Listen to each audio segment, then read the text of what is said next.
Baka ma-curious ka kung bakit ako tinatawag na hashtag aspiration sa bio ng aking mga social media pages.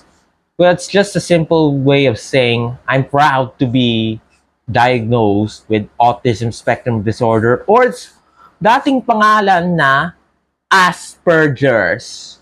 That's right, guys. Alam nyo, ang Asperger's, iba-ibang, it's complicated, hindi ko ma-explain ng maayos in less than 90 seconds, pero you can simply say na ang mga behavior ng autism spectrum disorder is very unpredictable. Very unpredictable ang mga behavior. And I'm glad to have gotten over yung mga nangyari sa akin nung past. And I'm happy to have graduated college. It's a long story, but hindi sapat ang 90 seconds para makwento ko yung buong kwento.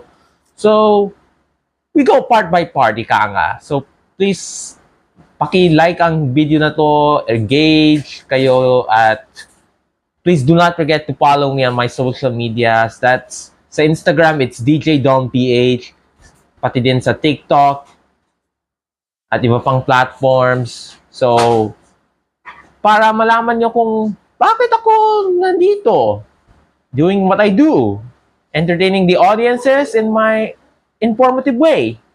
See?